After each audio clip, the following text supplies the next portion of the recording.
Right, well, coming up after 7, we're going to turn our attention to Syria. It's the conflict that seems to be never ending, frankly. Well, the French President François Hollande has called for the EU arms embargo on Syria to be lifted in order to aid anti-government forces. He says we're ready to support the rebels, so we're ready to go that far. That is a dramatic development in this conflict. Will the British government follow suit? William Hague has been hinting in that direction over... Ian Dale at Drive.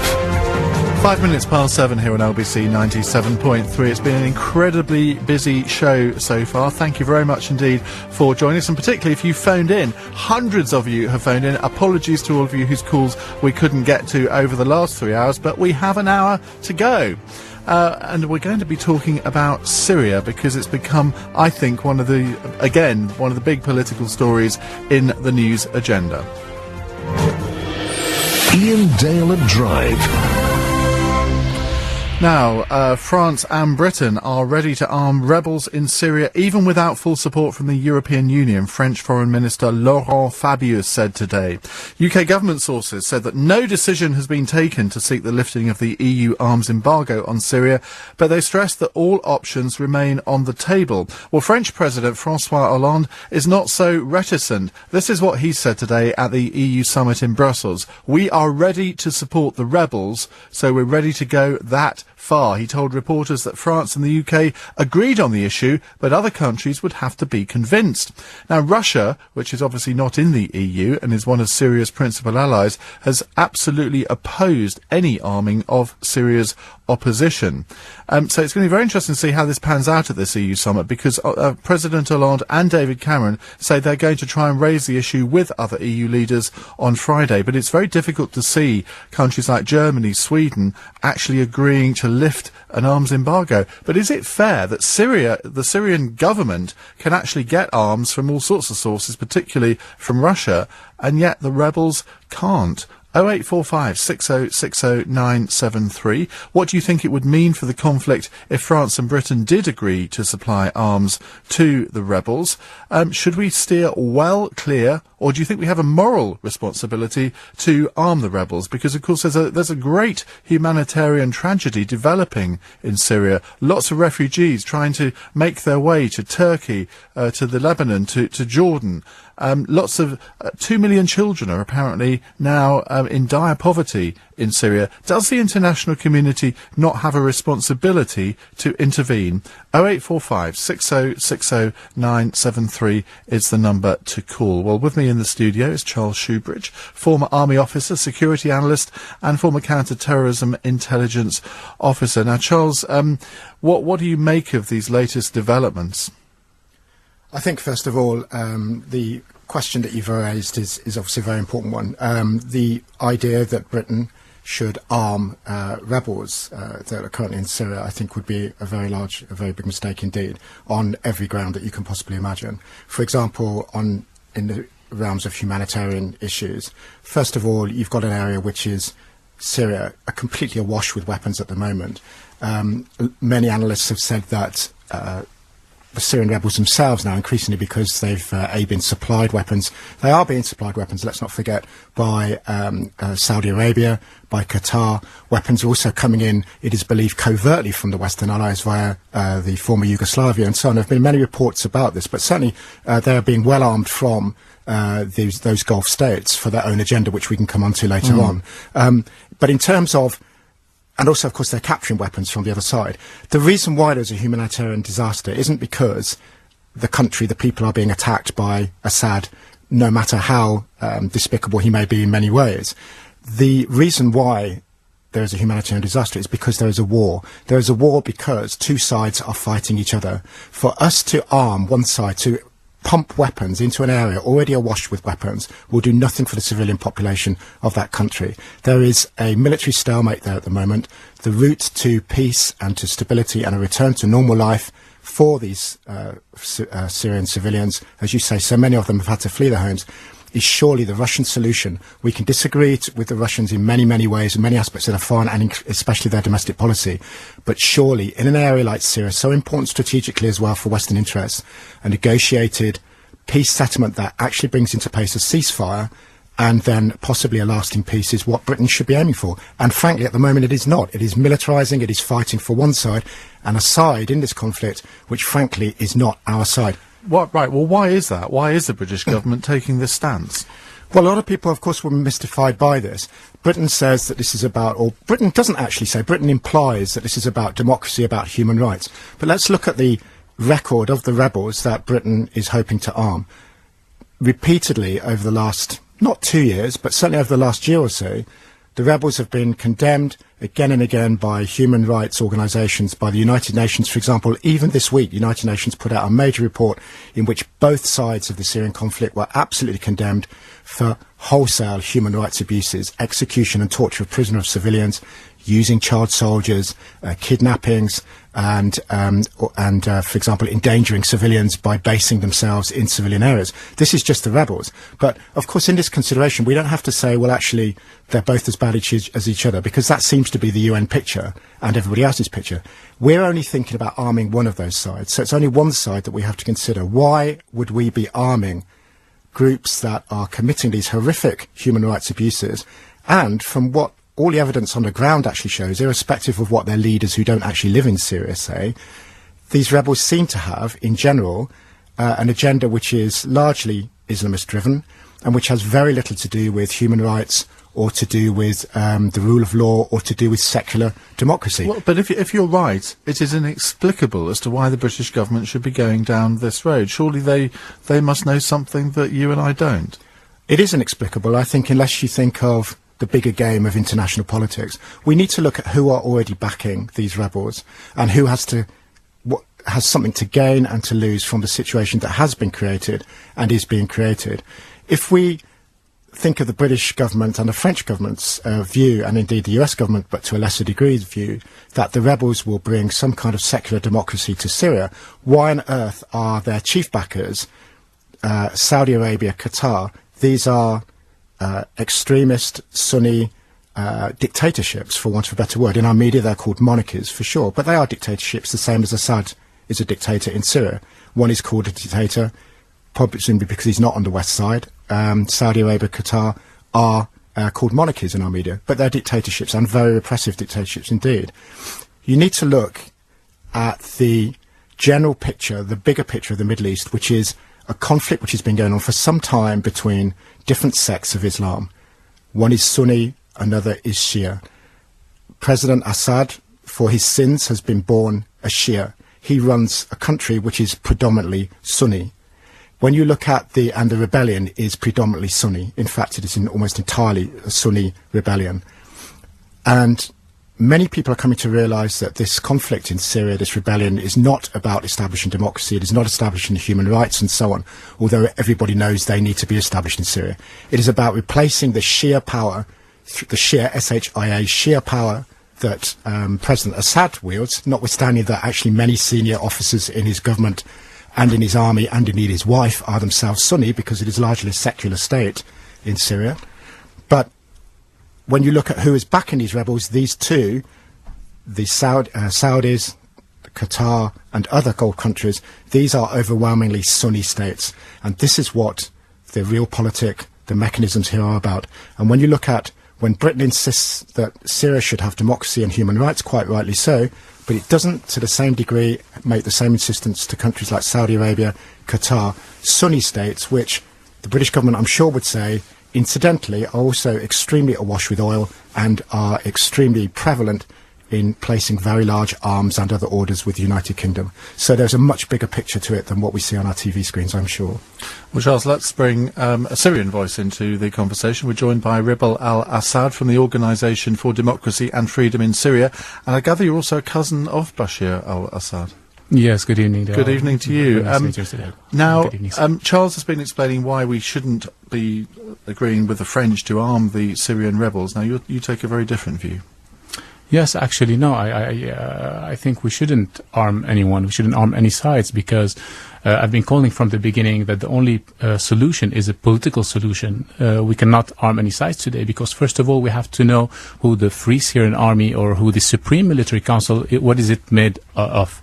If we look at it, actually, we will see that it's made of Liwa al-Tawheed, which is a Salafist group, and it's all over the internet. It's made of Al-Farouq brigades. It's again another Salafi group. It's made of Shuhada Syria, which is the Martyrs of Syria, another Salafi group. It's made of Sukur al-Sham, another Salafi group. These are the groups that make the Supreme Military Council. So when people talk about, yes, we have put Jabhat al-Nusra on the terrorist list, actually Jabhat al-Nusra is only one of the many groups. And we have to be very careful what is happening today, that there are a lot of foreign fighters, there are a lot of extremists coming from Saudi Arabia, coming from Chechnya, coming from, all over. They've been armed, as we have heard lately, there's a huge arm deal that went on from Croatia, that a lot of arms have been paid from Saudi Arabia. They have landed in Jordan, and they've been coming to the rebels. So I don't understand how come Britain or France, why should they take a side into arming one side or another? Actually, we have a dictatorship. We always have wanted democracy. Most of the Syrian people were looking for democracy. They were chanting and protesting in the beginning for genuine democracy, but they certainly did not remove. They certainly did not go out in the streets and risk their lives to change a dictatorship for theocracy. This is not what we want today in Syria. And we should not actually allow a country like Britain or France or the US should not allow countries, who are dictatorships themselves, autocratic regimes, to dictate our policies. This is completely insane. It's interesting. We haven't really heard a lot from the United States on this over the last few days. I don't know what their attitude actually is. Well, Charles Ribal, we will come back to you in a few minutes' time. 0845 6060 973. Do you think that Britain and France should indeed be arming the Syrian rebels, or should we just keep well out of it? It's 7:16. This is LBC 97.3. This is LB 97.3. It's 7:20 here on LBC 97.3. We are talking about Syria because President Hollande, the French president, he's called for the EU arms embargo on Syria to be lifted in order to aid anti-government forces. David Cameron is in the Brussels summit at the moment. They're apparently going to raise this tomorrow and ask the EU to lift the arms embargo. Well, I wonder what the effects of that would be. 0845 6060 973. Do you think we should intervene in this conflict and allow the Syrian rebels to be armed? Well, in the studio with me is Charles Shoebridge. He's former army officer, security analyst and former counter-terrorism intelligence officer. And we're also joined by Ribal Al Assad from the Organisation for Democracy and Freedom in Syria. Before we go to the calls, Ribal, let's talk to you for a little bit longer. How much control does President Assad have? Because a lot of people are saying, well, it's actually the army that's in control of the country. He's a bit of a puppet. Yeah, that's very true, actually. He is a bit of a puppet, and the army is in control. The security services are in control. And, of course, as you know, there's the Ba'ath Party who has managed until now to stay, to galvanize their support towards the regime. And this was one of the biggest mistake that the media have done in the West is that they were from the beginning attacking the Baathists, they were attacking the minorities, Alawites, they were attacking the Assad family as a whole, instead of just concentrating on the regime or the clique that's around, Bashar. Instead, this is where we found ourselves, is that all the minorities who were worried, as you know, Syria is made up of 45% of minorities, Christians, Druze, Alawites, Shias, Kurds, are all very worried about what might come next, and they don't see a viable alternative. They certainly don't see it in the Syrian National Coalition, which was not formed democratically. It was just first the SNC was brought in Qatar, and they were put in a room, and they said these are the representatives of the Syrian people, and then they were taken after a year and a half. When they failed, they were taken to Qatar, and they said now it's called the coalition. And these are the representatives of the Syrian people. There were no elections. How could we know that these are the people that are representative of the Syrian people? Why did they leave out many other opposition groups such as ourselves or the National Coordination Committees and many others who were not invited? Were not only not invited, were not even allowed to go to these conferences, Friends of Syria conferences and others. Now, Bashar al-Assad, as I said before, is your cousin. presumably you've had a bit of a falling out somewhere along the way. Tell us a bit about him. I mean, similar age? He's obviously a bit older than you, but he's 10 years old. He's 10 years older than I am. I left Syria, as you know. I was 9 years of age. I was in 1984 when my father fell out with his brother, because my father was calling at that time during the 70s and 80s for democracy and freedom in Syria and the Middle East. He had the only magazine in the Middle East at the time, which he started in 1967, and the name was Al Fursan, which meant the Knights, calling in every edition that why it's very important to have democracy in Syria and the Middle East, and mainly in a country like Syria, where you have a lot of minorities, and it's made up of such a beautiful mosaic of people. But we should see that as a strength, and as a strength, not as a weakness. And unfortunately, today, he left Syria. He preferred to leave than to get into, any arms, conflict with his brother. He left Syria. He continued everything he had done. I mean, his magazine was closed down. The Association for the Highly Educated People, which had 30,000 members at the time, and Patrick Seale spoke of in his book, that it was competing with the Ba'ath Party, was also closed down. He had introduced the women into the military, and there were, thousands and thousands of women paratroopers in Syria. Again, all this program was stopped. He really tried to do a lot of things. Everything he tried to do was stopped when he left Syria. He continued his fight for democracy. We started the first Arab news channel in the Middle East to promote democracy and freedom. It was in 1997 from London. It was a satellite TV channel. 2 years later, as you know, they bombed our house in Latakia. I went there in 1999. I came to visit my family and my father in Spain, and the army attacked and bombed our house. And unfortunately, at the time, we were going around telling people that they attacked our house. We were calling the media. We were calling everyone. Nobody wanted to hear about it. We were like, people are dying there, but something needs to be done about it. But everyone took the side and the version of the regime that they attacked an illegal port belonging to Ribal Al Assad. And unfortunately, a year later, when my uncle passed away, Bashar was brought, as you know, in a very, illegitimate way. And unfortunately, again, we were the only voice out of all this opposition that you could see today that came out and said, this is illegitimate. Where are we going? You're giving, this is Syria. This is not some island. The guy is 34 years old. Syria has very important geostrategic place in the Middle East. Bashar doesn't have any, he doesn't have any experience. He doesn't, neither in the military or the Ba'ath Party, or he didn't even grew in the ranks of the military. So it was very, very dangerous. And again, you had countries, Britain, France, the US, everyone went there. Madeleine Albright, Tony Blair, Jacques Chirac, King Abdullah of Saudi, they all went there and congratulated Bashar.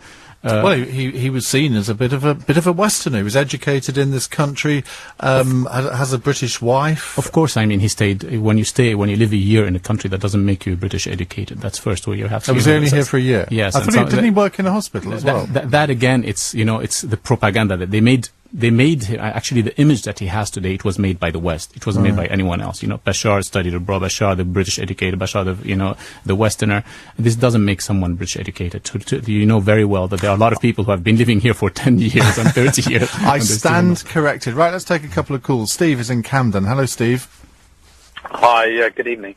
I think there's no question about it. I think the rebels, as you say, I think there's a massive advantage in arming them, not because it's going to create a different country or a better reality, but because I think in defeating the government, what will happen is it'll bring to an end a terrible tragedy with so many people dying. But I think we should be under no misapprehension that after the rebels take over, which there's no question about it, they will. The country is not going to the Arabs. Every Arab Spring, if you look at the reality, really, I can't see how the situation has created a greater democracy within all the countries that have where the governments have been toppled in the last 2 years. And I think that Syria will be exactly the same situation. Steve, I'm not following your logic here, because you're saying on the one hand we should arm the rebels and overthrow the government, but we don't really know what will follow, and that doesn't matter. Is that what you're saying? No, I'm not saying that. I'm saying that we should arm the rebels because clearly we need to put the rebels into power but only to end the tragedy of the thousands of people that have been killed and the hundreds that are dying daily out there. Because if we don't intervene, the situation will just will continue. Right, let's get a comment from Charles Shoebridge. Yeah, I hear what you say, and of course everybody wants to end this tragedy, not least, of course, the people in Syria as to what's going on. But of course the logic of arming one side so that we can get it over with would equally apply, of course, to forgetting about the rebels and sending all the arms we've got to help Assad, which, of course, is exactly what we've done in other countries, like, for example, Mali, where exactly or very similar type situation was happening, except there in Mali we were on the side of those fighting against Islamist rebels, whereas, of course, in Syria we're actually on the side promoting Islamist rebels. The other question that I'd put is this for thinking about, is that, yes, we don't like, and nor do a lot of people like, Assad's government. It's a dictatorship, it has secret police, torture, murder, and so on. But let's just think about this for a minute. Supposing what replaces him is very, very much worse. And the reason why I say it may well be worse is because at least with the Assad government, you have a government which is by and large not sectarian. We've heard already tonight about the great mix, the mosaic as it was called, about Syria's ethnic and cultural makeup. When you get one side being turned on the other, which is what's happening in this rebellion, where Sunnis, not Sunni people, but certainly Sunni rebels and extremist rebels are carrying out sectarian attacks. A lot of people are being killed and are being driven from their homes in a form of ethnic cleansing.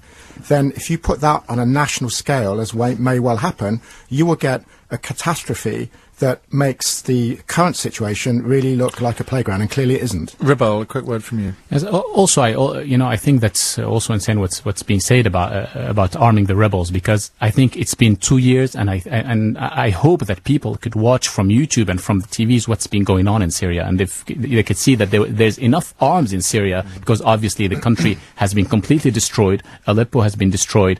Deir ez-Zor has been destroyed. A lot of quarters in Damascus, Homs, has been completely destroyed. So obviously this has been done by both sides.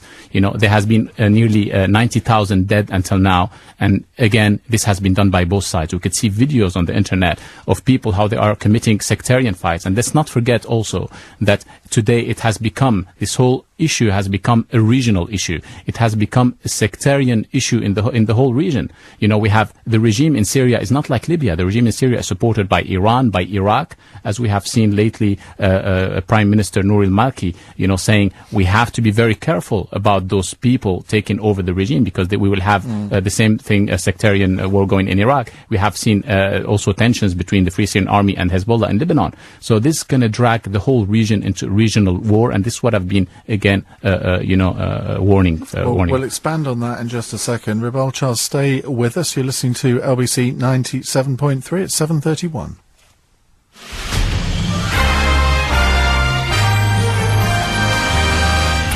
And here with the very latest news headlines, it's Dan Whitehead. Westminster Council has pulled all mail and drive. 25 to 8 here on LBC 97.3. We're talking about Syria and asking you whether you think that France and Britain should arm the rebels in Syria, even if they don't have support from other EU countries. Well, French Foreign Minister Laurent Fabius, he said today that that's exactly what should happen. President Hollande, he's in Brussels at the EU summit. He wants to arm the Syrian rebels, and I think David Cameron and William Hague do too, although they haven't actually quite said so. What do you think Britain's attitude should be to this? 0845 6060 973. With me in the studio, and they're going to be taking your calls in just a second, are Charles Shoebridge, former Army officer, security analyst, and former counter-terrorism intelligence officer, and Ribal Al Assad is from the Organisation for Democracy and Freedom in Syria. He's also a cousin of Bashir al-Assad. Just before we go to your calls, Ribal, do you sort of spend time dreaming about going back to your homeland? Do you think you'll ever end up living there again? I mean, of course, everyone wants to have the possibility to go back to his country. I've been exiled since I was 9 years old, and I've dreamt of being able to go back. I have a baby son now who, is British, but I would also love him to go back and see his, country and be able to know his cousins and his, I have brothers and nephews who are still there that I haven't met until now. I mean, I have nephews who I haven't met. Yeah. Right, well, let's go to your calls. Taz is in Pimlico. Hello, Taz. Hi, good evening. Hi, what would you like to say? Quite simply, the way I feel about this whole thing, and I'm not sure about the rest of the UK, we should take the moral high ground on this.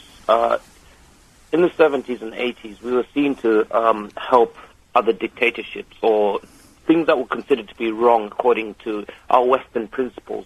Dare I said, you got the Zimbabwean issue. Now we've ended up with a dictator. You've got other countries that went along the same lines. And to be honest, one man's terrorist is another man's freedom fighter. How it changes after they've achieved their goals doesn't necessarily mean it'll tie in with Western ideals. When you say we need to take the moral high ground, I mean, there are different definitions of that, aren't there? You could argue that there's a humanitarian situation developing that one side needs to triumph over the other for it to be resolved, and therefore it would be quite a moral thing to do to arm the rebels. Yes and no. We did the same thing when we went into Iraq, and look what's happened. There was no exit strategy, and now the whole place is, well, it's a melting pot. And you could probably make the same mistake and go into Syria. To be honest, I think the people in the Middle East need to sort out their own problems rather than us interfering. They know how to interact with each other. We don't. They have cultural things that the West probably doesn't even begin to understand how to deal with. Ribal, that's quite an interesting point from Taz there. Do you think there's... a lot of people accuse Britain and America and France of, when they involve themselves in these sorts of disputes, of having sort of some post-colonial imperialist sort of reason for doing it. I mean, there isn't actually any reason for Britain to get involved, is there? Because, I mean, we don't have any particular strategic interest in Syria. Yes, Ian, but, the problem, the mentality in the Middle East that's the way that people are, they still remember how, how under the Ottoman Empire and then the French colonies and the British colonies, all of that. But also today, we have to understand something, is that today, a lot of houses have satellite TV stations. Today, you cannot lie to people anymore. You cannot be hypocritical when you deal with people. A lot of people have access to internet. Everybody has a mobile phone. So you cannot, for example, promote democracy and freedom, which are values that we all share here in the West, and then, go to, and be selective about it. I mean, you cannot say we want democracy and freedom in Syria and Qatar, we're okay with Qatar, for example, where a poet was jailed a couple of months ago, life in jail just because he criticized the emir and his son. This is nuts. Again, just a very short while ago, Mohammed Al-Qahtani, who's a human rights activist in Saudi Arabia and professor in Riyadh, he was again arrested, and he was saying that the Saudis are sending Salafi fighters to Syria just to ease the tensions, from Saudi. Well, this is not right. This is why the British government and Europe should always take, as the person who just spoke said, the moral ground. We should be standing by our values, values that we really believe in. Well, let's get a different perspective on this from Malik Al-Abde, joins me on the line. He's a Syrian journalist based in London. Malik, good evening, and thanks for joining us. Good evening.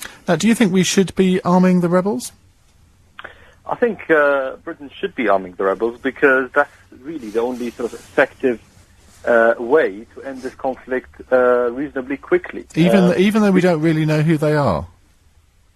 Well, I think the British government know who these rebels are. Maybe they're not known to the British public or your listeners, but Britain does have an intelligence organization, and they are active in the Turkish-Syrian border, so they have a pretty good idea who these people are. They're also involved in training certain elements of the Free Syrian Army in Jordan as well. So they know who these people are, and obviously they have a certain level of trust in these people to be willing to arm them.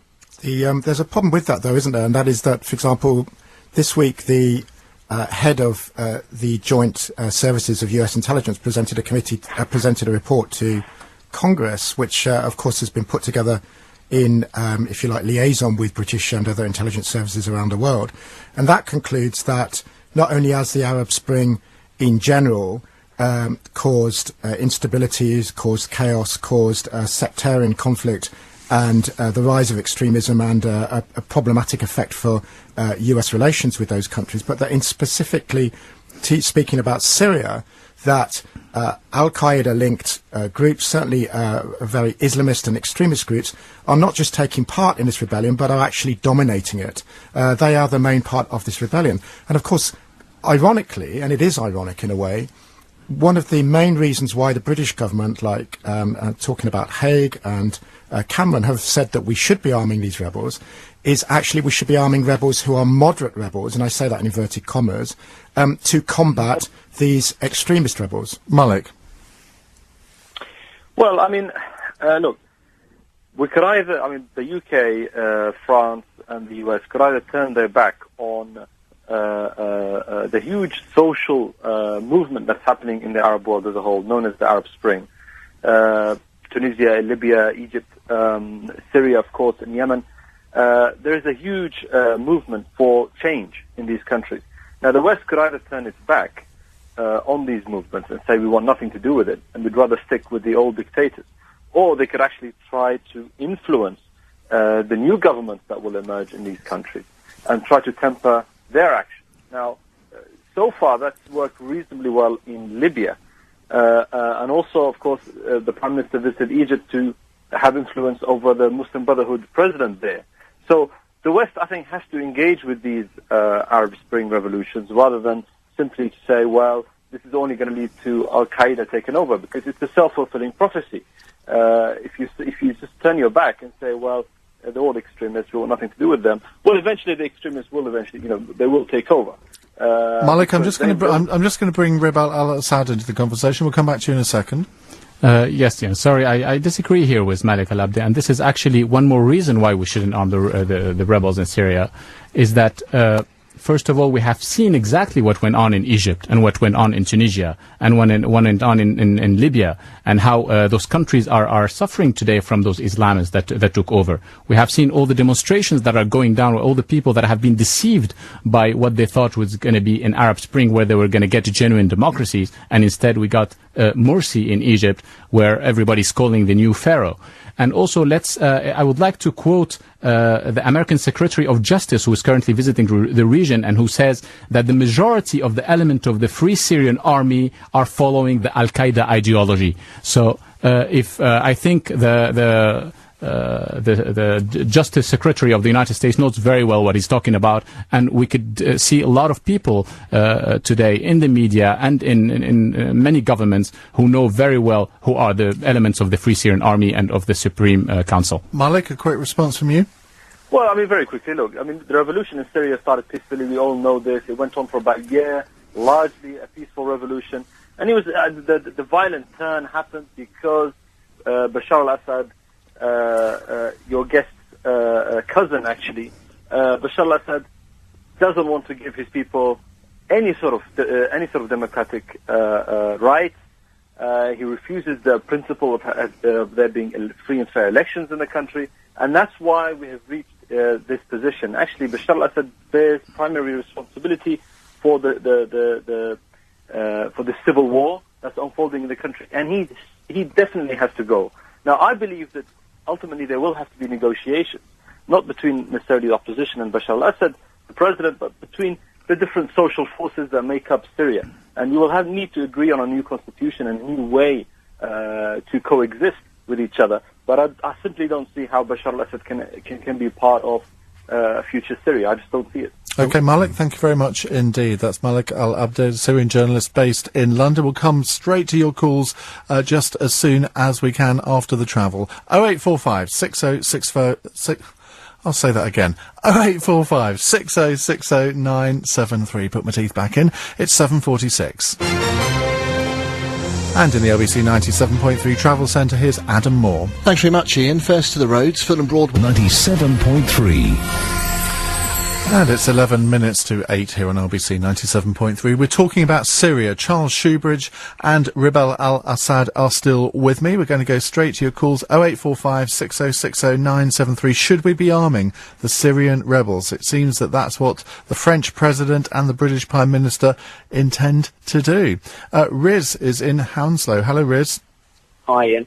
Okay, interesting debate. The thing is, we already are arming the Syrian rebels. It's not like they're a few weapons short. The only difference is we're doing it through our proxies, the Saudis and the Qatari royal family. And so it's not like we're not arming, it's not like direct arming. How can you say that there are proxies?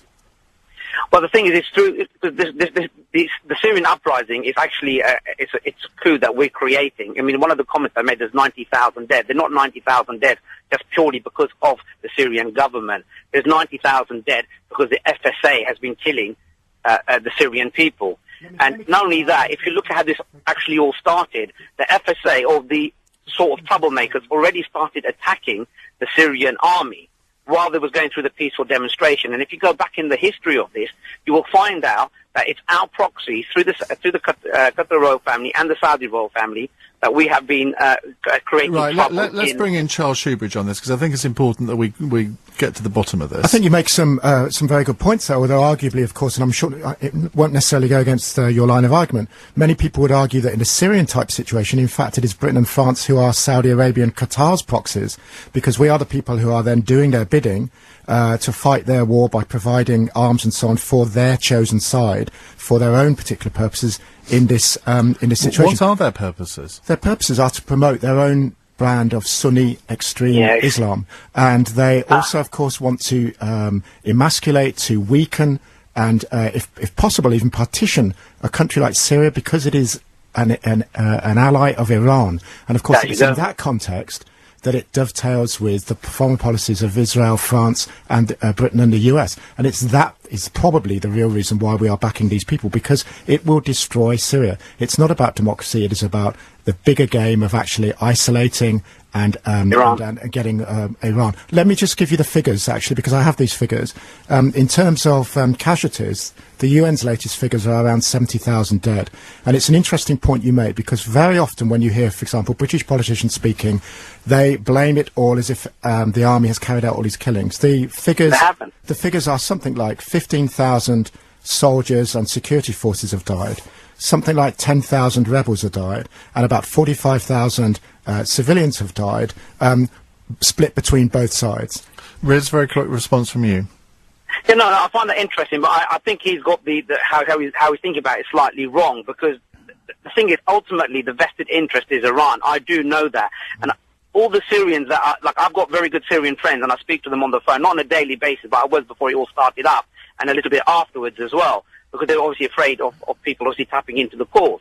And in the beginning, a lot of the Syrians that I speak to thought, that we were the Free Syrian Armies, until they started realizing that these are the people that are coming through Jordan and Turkey, supported by the Qataris and the Saudis, that these are not what Syrians' interests at heart. And the more this prolongs, what's happening is we're actually, the British and the French are actually losing the battle. So that's the reason why they need to arm the the FSA, because they're not winning. And eventually, if it drags out any longer, one of your commentators from the newspaper, he made the comment, oh no, that there is no future with Assad. There's no future with Assad once we start arming them or start facilitating them through military needs. Okay, Riz. And I'm sorry, and can I just make one point? Very quickly.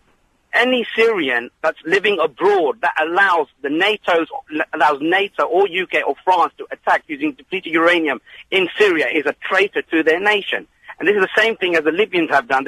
All the people that are in Libya right now that allowed NATO to bomb it, they are traitors, because we use depleted uranium, we use weapons of mass destruction without fail. Right, Riz, you've had a good run for your money. Thank you very much indeed. Charles, very quickly, you wanted to respond there? Yes, certainly. I think it's arguable that the only beneficiaries of certainly British and American and French foreign policy in Syria at the moment will be Israel and Saudi Arabia as Iran's enemies. Certainly what we're doing, arming rebels, pouring weapons in, isn't going to do any good for British long-term interests, or, of course, for the Saudis who are the Syrians who are on the receiving end of these weapons. Daniel on Twitter has a question for you, Ribal. It says, ask him if he fears being assassinated by pro-Bashir forces. That's my big worry for him. Well, to be very honest, we have always feared, until now, we have always feared of both the regime and the Islamists attempt to do an assassination attempt. Actually, just now, before I came to your show, our neighbors' security have just told us that it has been 2 days that there have been 2 cars going around our house, and they have stopped the driver of our neighbor's driver, and they followed him to Knightsbridge. They've stopped him, and they've told him, we'll give you £10,000 if you give us information on when Rifat Al Assad is in town and where he goes to. So, of course, we are very worried about security things. We have always been. We have had a few attempts from the regime and from the Islamists in the past. And, but we have to fight for democracy. This is what we have to do. And we're certainly not going to give it up, neither for dictatorship or for the Islamists. Let's go to Pierre in Westminster. Pierre, hi. Hi, Ian. Hi, everyone. I just wanted to make one point.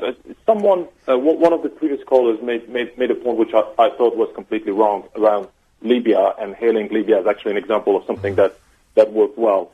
It's actually the opposite, and I can't believe that our memories are so short that we already forgot what happened in the aftermath of the Libyan intervention in terms of all the weaponry provided to the rebels, and to an extent the weaponry that was already in Libya moving across porous borders to other areas and igniting other fire points in the region, and that's what's going to happen if we add more weapons to what's already an extremely volatile region with a number of ethnic groups that might want to pursue their separate agendas once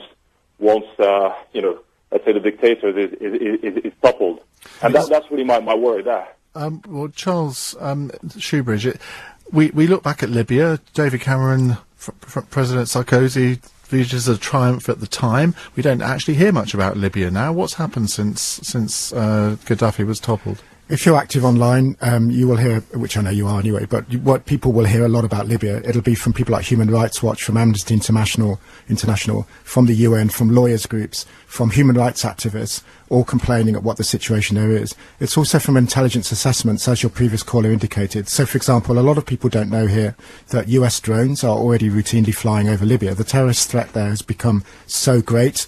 The threat to Western interests, from in many cases the people that the West has put in power or given power there, in all these hundreds of armed militias that now run the country, that it can't be long before the West is then arguing that because of the West's intervention there in bringing the Islamist rebels to power, that we then have to intervene again to sort them out. And that's probably what down the line is going to happen in Syria, where the assessments are saying that we are creating these ungoverned spaces, we're creating anarchy, and in those places, just as happened in Mali, is where the threat to the West from terrorism comes. You see, I always like to finish the programme on an uplifting note, and you've thoroughly depressed me there. I mean, Ribal, do you get depressed by the thought of that could happen also to Syria? Yes, actually, in the beginning we were very optimistic when we saw those people, those young Arabs going, asking for their rights and chanting for their rights.